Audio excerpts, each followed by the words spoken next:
வணக்கம். நம்ம சேனலுக்கு தொடர்ந்து ஆதரவளித்துக் கொண்டிருக்கும் நல்ல உள்ளங்களுக்கு நன்றி. நாம் தமிழர் கட்சியில் பல மாவட்ட தலைவர்கள் விலகிட்டு இருக்கிறத தொடர்ந்து பார்க்குறோம். அதுக்கு சீமானுடைய ரிப்ளைவும் பார்த்துட்டு இருக்கோம். எல்லாரும் ஸ்லீப்பர் செல்கள் அப்படிங்கிறாரு. ஏற்கனவே டிடிவி தினகரன் இதே மாதிரி தான் ஸ்லீப்பர் செல்னாரு. அதுக்கப்புறம் அவர் ஓஞ்சு போய் என்ன நிலைமையில் இருக்காருங்கிறது தெரியும். நாம் தமிழர் அப்படிங்கிறது ஒரு மாற்று அரசியலை நோக்கி வேகமாக இன்றைக்கி அதனுடைய நிலைமையை பார்த்தா மிக பெரிய வருத்தமாக தான் இருக்குது. இதை வேணால் நாம் தமிழரில் இருக்கக்கூடியவர்கள் பரவாயில்ல, சீமான் அப்படிங்கிற ஒருவருக்காக தான் ஓட்டுன்னு சொல்லலாம். ஆனால் அங்கேருந்து வரக்கூடிய அவர்களை இப்போ செந்தில் பாலாஜி தலைமையில் சேர்ந்துருக்காங்க. இது ஒரு சாதாரண செய்தியாக இருந்தாலும் இது ஒரு ட்ரெய்லர் தான். இன்னும் பல மாவட்டங்களில் அங்கே இருக்கக்கூடியவர்களை தூக்குவதற்கான வேலை திமுக பண்ணிகிட்டு இருக்காங்க. திமுக நினச்சா பண்ணும். இன்னும் குறிப்பாக பார்த்தீங்கன்னா எவ்வளோ நாள் தான் பயிற்சின்னு இருக்கிறது. ஏன்னா ஒரு அரசியலில் ஏதோ ஒரு பொறுப்பு வந்தால் தானேங்க மக்களுக்கு சேவையாற்ற முடியும், ஏதோ ஒன்று பண்ணிட முடியும். தொடர்ந்து பயிற்சி பெறுவோம் அப்படிங்கிறது சரியான வாதமானு தெரில. இன்னும் குறிப்பாக சொல்லணுன்னா இன்றைக்கி நீங்கள் மனசு திறந்து சொல்லுங்கள், திமுக ஆதரவாளர்களாக கூட இருங்க. இன்றைக்கி சீமானை பற்றி வெளியில் மதிப்பீடு என்ன? விஜயை பற்றி முதல் நாள் தம்பிங்கிறாரு, அடுத்த நாள் செத்து போயிடுவாங்கிறாரு. ரஜினியை பற்றி திட்டாத திட்டில்லை, அப்புறம் போய் அவரை சந்திச்சு நான் ஏதோ பேசுனேங்கிறாரு. இப்படி நீங்கள் உண்மையாக கரெக்டாக தான் கூட போயிருக்கலாம். ஆனால் பார்க்குறவங்க என்ன சொல்கிறாங்க, இல்லைப்பா அவர் திரள் நிதி வாங்க போகிறாரு, இல்லை விஜயை எப்படி அட்டாக் பண்ணுறதுன்னு கேட்க போகிறாருன்னு. அப்போ நம்ம சொன்னோம் அதெல்லாம் பண்ணி ரஜினி அப்படி சொல்ல மாட்டாருங்க, வெறும் சீமானு அப்படி கேட்க மாட்டார். ஏன்னா ரெண்டு பேரை பற்றி ஓரளவுக்கு நல்லா தெரியும் நமக்கு, அப்படிலாம் பண்ண மாட்டாங்க அப்படின்னா. ஆனால் வெளியில் வரக்கூடிய செய்திகள் எப்படி வருது? முழுக்க இன்றைக்கி செந்தில் பாலாஜிக்கிட்ட போய் இவ்வளோ பேர் சேர்றாங்கன்னா சாதாரணமாக அவர்கள்லாம் ஒன்றும் பிரச்சனை இல்லைங்கிறீங்க. அப்போ யார் தான் பிரச்சனை உங்களுக்கு? அதாவது இன்றைக்கி ஒரு ஓட்டு கூட இன்றைக்கி ரொம்ப முக்கியம்.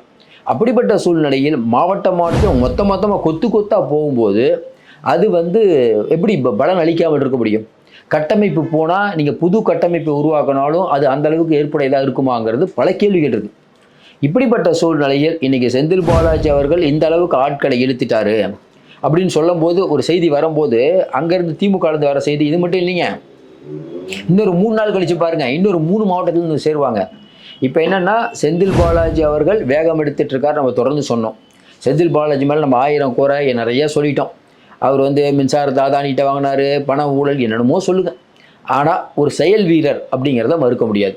இன்றைக்கி திமுக, அதிமுக, இது நம்ம மதிமுக, அதுக்கப்புறம் பார்த்திங்கன்னா டிடிவி, இந்த ஏரியாவில் ஒரு முக்கியத்துவம் பெற்றாருன்னா என்ன காரணம்? ஜெயலலிதா முக்கியமாக அந்த போக்குவரத்து துறையெல்லாம் ஏன் கொடுத்தாங்கன்னா, ஒரு கட்சியில் இன்றைக்கி இருக்கக்கூடிய நிலைமையில் கிரவுண்ட் ஒர்க்கர் வேணும். இன்றைக்கி கிரவுண்ட் ஒர்க்கர் இன்றைக்கி திமுகவில் செந்தில் பாலாஜியால் ஸ்டாலினுக்கு பலனா இல்லை துரைமுருகனால் பலனானா கொஞ்சம் யோசனை பாருங்கள். கண்டிப்பாக செந்தில் பாலாஜியோட தான் பலன். அதனால தான் 2 துறையை கொடுத்துருக்காங்க. அப்போ செந்தில் பாலாஜி நம்ம சொன்னோம் இல்லைங்க, அவர் கொஞ்சமாக வேகம் எடுத்துகிட்ருக்கார். அவருக்கு சில ஆப்ஷன் ஒரு சில விஷயம்லாம் சொல்லியிருக்காங்க. மாவட்டத்துக்கு போகும்போது நிறையா மாவட்டத்தில் பிரச்சனைகள் இருக்குது, அங்கே இருக்கக்கூடியவங்க சரியாக வேலை பார்க்கல அப்படின்னு சொல்லக்கூடிய முதலமைச்சர் கோயம்புத்தூரில் போனால் எல்லாமே செந்தில் பாலாஜி தான் ஒரே மேட்டரில் முடிச்சுட்டு வர்றார். ஏன்னா அவருடைய செயல்பாடு திமுக தலைமை நம்புது. நம்ம எப்படி உதயநிதியை சரியோ தப்போ அவர் துணை முதல்வர், திமுக சொன்னால் அவர் துணை முதல்வர். இன்னும் குறிப்பாக சொன்னால் அது முதலமைச்சர் எடுக்கக்கூடிய முடிவு. அதில் நமக்கு 1000 கருத்து வேறுபாடு இருக்கலாம்.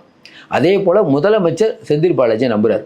அப்படிப்பட்ட சூழ்நிலையில் செந்தில் பாலாஜியை பற்றி தப்பாக பேசுகிறவங்க இல்லை ஒரு ஊழல்வாதிகளுக்கெல்லாம் சில பேர் வக்காலத்து வாங்குறவங்க பேசுகிற ஒரே விஷயந்தான், நீங்கள் அத்தனை பேரும் உத்தமர் தானா சொல்லுங்கள். இப்போ அதிமுக ஊழல் இல்லாத கட்சியா? இன்றைக்கி பிஜேபி ஊழல் இல்லாத கட்சியாக சொல்லுங்கள்.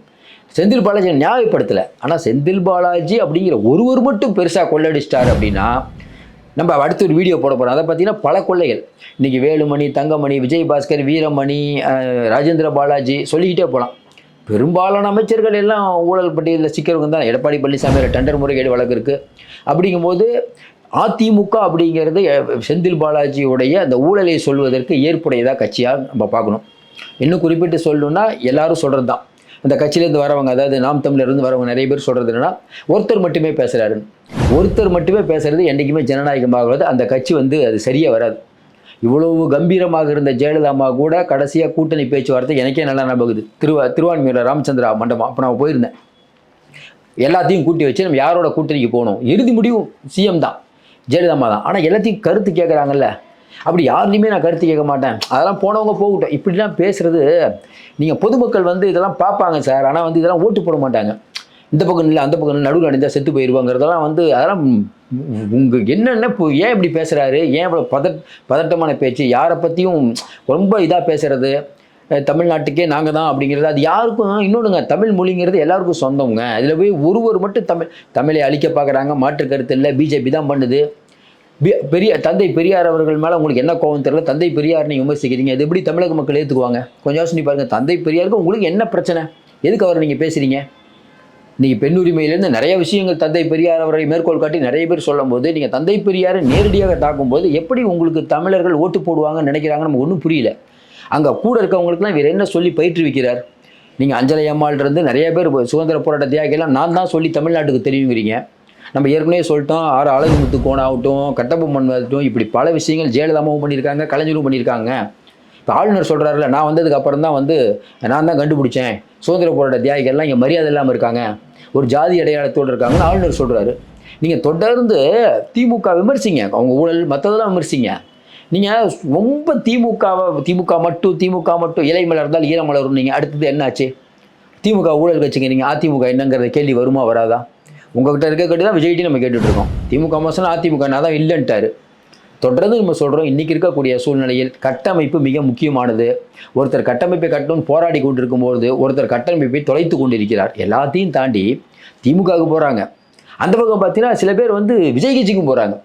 நீங்கள் யாரை ஒன்றுமே இல்லை, அதெல்லாம் என்னங்க அது கொள்கையே இல்லைன்னு சொல்கிறீங்களோ, நீங்கள் இப்போ நாம் தமிழரில் நிர்வாகியாக இருந்தால் யார் நிர்வாகியாக இருப்பா? நீங்கள் சொல்கிற மாதிரி நாங்கள்லாம் இங்கே இருக்கவங்கெல்லாம் கொள்கைக்காக வாழ்பவர்கள். கொள்கைக்காக நீங்கள் போட்ட ஒருவர் போகலாம், 2 பேர் போகலாம், மொத்தம் அந்த கூடாரமே போகுதுன்னா அப்போ என்ன நீங்கள் பயிற்றுவிச்சிங்க அப்படிங்கிற கேள்வி எழுமா இல்லாதா? கொஞ்சம் யோசனை பாருங்கள். நம்மளே சொல்கிறோம், அதிமுக திராவிட இயக்க வரலாற்றை இன்றைய இளைஞர்களிடம் பயிற்றுவிக்க தவறிவிட்டது சொல்கிறோம். உண்மைதான் அது. தந்தை பெரியாரை பற்றியும் அண்ணா அவர்களை பற்றியும் நிறைய விஷயங்கள் இன்றைக்கி இருக்கு. கலைஞர் அவர்களை பற்றி இன்றைக்கி இருக்க இளைஞர்களுக்கு திமுக இருக்கு. இப்போ உங்களுக்குலாம் என்ன தெரியுங்கிறீங்க? என்ன பயிற்சி உங்களுக்கு புதுசாக வந்திருக்காங்க? பெரும்பாலும் நிறைய அரசியல் தெரிஞ்சவங்க தெரியலாம். பட் கலைஞர்களுடைய சாதனை பேசக்கூட சில திமுகவோட தளபதி உதயநிதிக்கு அவ்வளோதாங்க. மொழி போர்னா என்ன, நிறைய விஷயங்கள் இருக்குல்ல. இதெல்லாம் பயிற்றுவிக்காது யார் குற்றம்? திமுக மேலேயும் குற்றம் இருக்குது, அதிமுக மேலேயும் குற்றம் இருக்குது. அதனால் சீமான் சொல்லும்போது ஏதோ புதுசாக சொல்கிறாருப்பா, ஏவா பெருசாக பேசுகிறாருப்பா. தந்தை பெரியாருடைய சாதனைகளை இன்னும் உறக்க குரல் கொடுக்காமல் இருக்கிறது உண்மையிலேயே வேதனை தான். திமுக இன்னும் நிறைய குரல் கொடுத்துருக்கணும் அவங்களுக்காக. இன்றைக்கி இருக்கக்கூடிய சூழ்நிலை என்டிகேவோட நிலைமை என்ன? ஏற்கனவே நீங்கள் லிஸ்ட் எடுத்தா என்னங்க இவங்க போகிறாங்க, அவங்க போகிறாங்க, இவங்க போகிறாங்க, ஏங்க மொத்தமாக போய் தமிழ்நாட்டில் நிறைய பேர் போயிட்டாங்களா? இப்போ வேறு யார் தாங்க இருக்கா? நீங்கள் புதுசாக போஸ்டிங் போடுறவங்க கூட எவ்வளோ நாள் உங்ககிட்ட இருப்பாங்க? இந்த மாதிரியான பேசினாலுடைய பேச்செல்லாம் பார்த்தீங்கன்னா இது சரியான முதல்ல நல்லா வந்துட்டு இருந்தால் நீங்கள் ஏன் எங்கே தடுமாறுறீங்க? ஏன் இவ்வளோ தடுமாறுறீங்க? தொடர்ந்து தனிச்சு நிற்பேங்கிறது பிரச்சனை இல்லை.